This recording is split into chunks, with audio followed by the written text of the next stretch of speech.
Praise the lord. પ્રભુ ઈસુના નામમાં આપ સર્વને પ્રેમી સલામ. પ્રભુના વચનોમાંથી શીખવા માગીએ છીએ ગીતશાસ્ત્રનું પુસ્તક તેનો 68મો અધ્યાય અને 5મી અને 6ઠ્ઠી કલમ.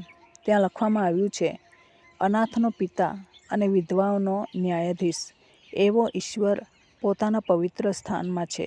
ઈશ્વર એકાકી માણસને કુટુંબવાળા બનાવે છે. તે બંદીવાનોને છોડાવીને સમૃદ્ધિવાન કરે છે, પણ બંડખોરો સૂકા ઉજ્જડ દેશમાં રહે છે. પ્રભુ એ અનાથનો પિતા છે. દુનિયામાં ઘણા બધા અનાથ બાળકોની સ્થિતિ કેવી હોય છે આપણને ખબર હોય છે.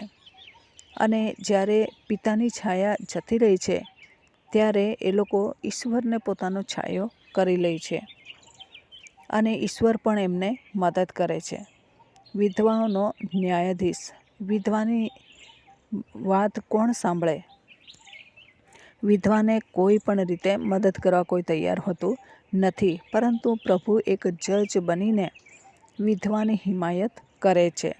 વિધવા જે પણ દાવા માંડે છે, વિધવા જે પણ બાબતો મૂકે છે પોતાના રક્ષણને માટે, બચાવને માટે, જીતવાને માટે, એ દાવા પ્રભુ એના તરફેણમાં કરે છે.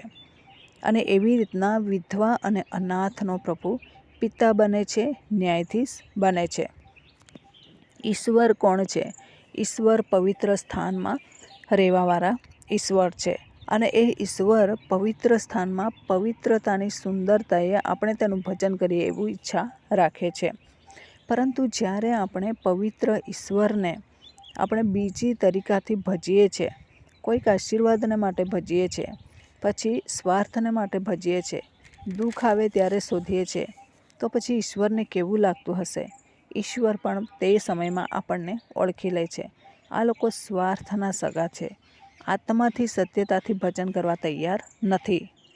એ પ્રમાણે પ્રભુ અનુમાન કરી લે છે અને તેવા જ આશીર્વાદો આપણને મળે છે. ભલે આપણે બૂમ પાડીશું, આ આપો, તે આપો, પણ આપણે શું પ્રભુને આપીએ છીએ?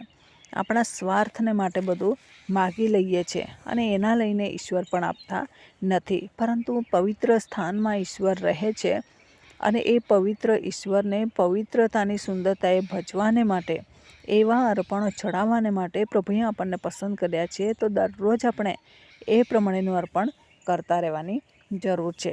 ઈશ્વર એકાકી માણસને કુટુંબવાળા બનાવે છે. ઈશ્વરની ઈચ્છા છે, એમણે આદમને હવા આપીને, હવા સાથે જોઈન્ટ કરીને એમણે કુટુંબ બનાવ્યું અને એ કુટુંબ પૃથ્વી પર આગળ અને આગળ ચાલતું રહ્યું. પ્રભુની ઈચ્છા છે કે હરેક મનુષ્ય કુટુંબવાળા બને અને એ પ્રમાણે પ્રભુનો મહિમા એ ખ્રિસ્તી કુટુંબોમાં દેખાય.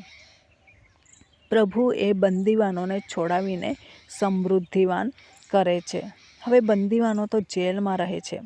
જેલમાં હોય અને એ લોકો છૂટીને ક્યારે આવે અને ક્યારે એ લોકો ધનવાન બને, કેવી રીતના કામ કરે, કેટલી મહેનત કરે, બધું જીરો હોય તો એ લોકોના કુટુંબને એ લોકોને કેવી રીતના એ સમૃદ્ધિવાન બનાવી શકે છે? પરંતુ એ તાકાત પ્રભુની પાસે છે. પ્રભુ જુએ છે જેટલા લોકો બંદીગૃહમાં છે, જેટલા લોકો આત્મિક તરીકામાં કોઈ ને કોઈ તાબા હેઠળ સપડાયેલા છે, બંદીવાનોની જેમ એમની સાથે વ્યવહારો કરવામાં આવે છે, એવા તમામ વ્યક્તિઓને એવા ક્રૂર માલિકોના હાથમાંથી છોડાવીને પ્રભુ એમનું પોતાનું અલાયદું ઘર આપવા માગે છે, અલાયદા આશીર્વાદો આપવા માગે છે. પેલા શેઠની સાથે જે રહીને ભાગ્યાપણું ચલાવે છે એવું નહીં, પરંતુ પ્રભુ આવા વ્યક્તિને એ સમૃદ્ધિવાન કરવા માગે છે. તેથી આપણે જેટલી વાર દુઃખો પડે, મુસીબતો આવે, એકાકી જીવન જીવવું પડે, બંદીવાન બનવું પડે, અનાથ બનવું પડે, વિધવાની જેમ જીવવું પડે, તો આપણે જીવી લઈએ. પરંતુ પ્રભુના મહિમાને માટે આપણું જીવન અર્પણ અને અર્પણ કરતા રહીએ. જો બંડખોર બનીશું તો પ્રભુ આપણા દેશમાં આવવાના નથી અને એ દેશ ઉજ્જડ દેશ છે, એમાં પ્રભુ આપણને મૂકી દેશે. બંડ કરવાની વાત આપણા જીવનમાંથી કાઢી નાખવી પડે. પરંતુ આપણે પ્રભુની આગળ દીન અને નમ્ર બનીને જ્યારે પ્રભુના કાર્યમાં સામેલ થઈએ છીએ, એવા સમયમાં પ્રભુ આપણો અદ્ભુત ઉપયોગ કરે છે. તો આ દિવસોમાં હર કોઈ વિધવાને જોઈને આપણે પ્રાર્થના કરવી જોઈએ, આપણાથી થાય એટલી મદદ કરવી જોઈએ. અનાથને જોઈને આપણે એમના માટે પ્રાર્થના કરવી જોઈએ. પ્રભુ આ પૃથ્વી પર પિતા વગરના બાળકો છે, એમને તમે હેલ્પ કરો, એમની જરૂરિયાતો તમે પૂર્ણ કરો, એ પ્રમાણે પ્રાર્થના કરવી જોઈએ. અને જેટલા પણ એકાકી માણસો છે, પ્રભુ તમે એમને કુટુંબ આપો, તમે એમને કુટુંબવાળા બનાવો, એ રીતના પણ આપણે પ્રાર્થના કરવી જોઈએ. અને આપણી પ્રાર્થના કોઈકના માટે સફળ થઈ શકે છે અને એ પ્રમાણે પ્રભુ એમને આપી શકે છે. તેથી આજે પોતાનો સ્વાર્થ છોડીને જે બીજાઓને માટે જરૂરી છે એ માગીને પ્રભુના રાજ્યને માટે એ વ્યક્તિઓનો ઉપયોગ થાય અને એ લોકો પ્રભુના આશીર્વાદિત લોકો બને, એના માટે આપણે એ લોકોને માટે મધ્યસ્થી કરવાની જરૂર છે. તો એ પ્રમાણે કરીશું અને મધ્યસ્થી કરીશું, ચોક્કસ પ્રભુ પણ આપણી પ્રાર્થના સાંભળીને મદદ કરશે, એમને એવા આશીર્વાદો આપશે. એ આશીર્વાદો લઈને એ લોકો પ્રભુના માર્ગમાં ચાલશે. તો આ દિવસોમાં આવા તમામ વ્યક્તિઓને માટે આગ્રહથી પ્રાર્થના કરીએ, પ્રભુને પોકારીએ કે પ્રભુ તમે આ લોકોના દુઃખને દૂર કરો. પ્રભુ આ લોકો એકાકી જીવન જીવી રહેલા છે, પ્રભુ તમે એમના મિત્ર બનો, તમે એમના સખા બનો, તમે એમની જરૂરિયાતો પૂરી પાડો.